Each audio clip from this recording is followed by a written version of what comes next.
Many dead bodies with 4 persons alive have been reportedly pulled out from river after a commercial plane with 60 passengers and 4 crew members on board flying from Wichita Airport in Kansas City to Washington, D.C. had a collision with a military helicopter midair while the jet was descending to land at Reagan National Airport in Arlington, Virginia. The collision caused both aircraft to fall or crash into Potomac River in Virginia state that borders Maryland and Washington, D.C. in the United States of America, USA on Wednesday night. As at the time of filing in this report on Thursday afternoon, more rescue boats were seen inside the Potomac River with more than 300 rescue team members who continued to search for survivors, and the small passengers plane had been pulled out of the river.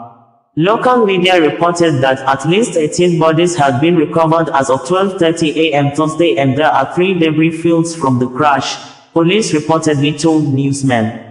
The U.S. Black Hawk military helicopter was said to be in training when it had a collision with Flight 5342 that had 64 people on board.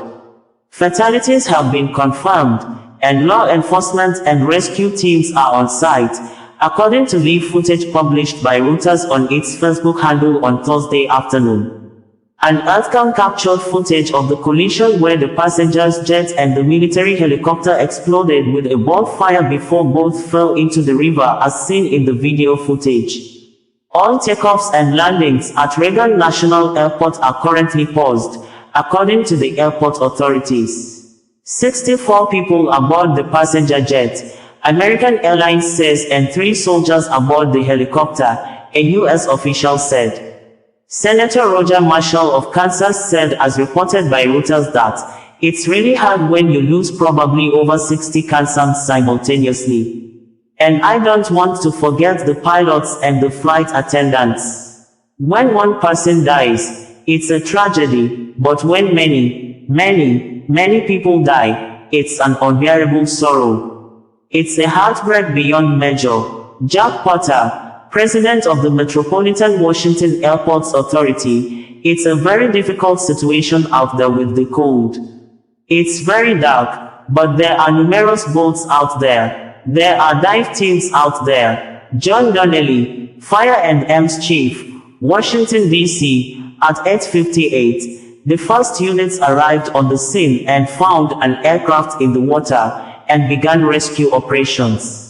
This incident has grown. There's currently about 300 responders working. It's a highly complex operation. The conditions out there are extremely rough for the responders. It's cold. They are dealing with relatively windy conditions. U.S. Transportation Secretary Sean Duffy says he spoke to President Trump, and his department would offer full support to those on the ground.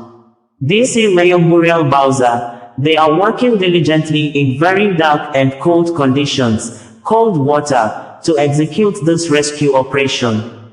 CBS News reported that at least 18 bodies have been recovered so far, citing a police official. 2 sources told Reuters multiple bodies had been pulled from the water.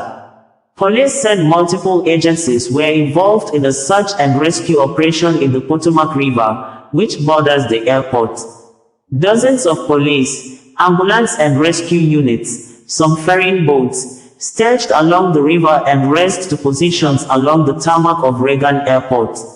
Live TV images showed several boats in the water, flashing blue and red lights.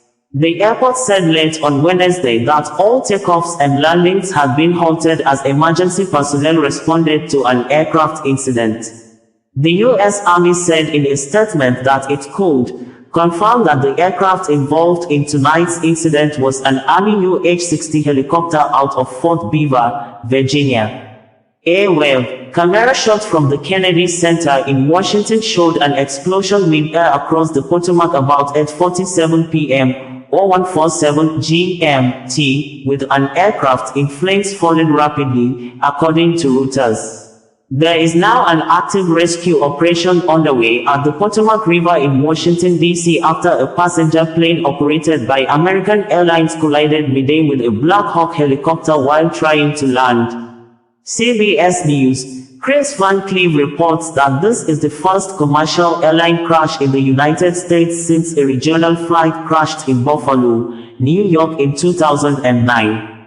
This was an unparalleled period of aviation safety that appears to have come to an end tonight, Van Cleave said. White House Press Secretary Caroline Leavitt says President Trump is monitoring rescue operations of the Potomac plane crash between a military Black Hawk helicopter and a regional jet.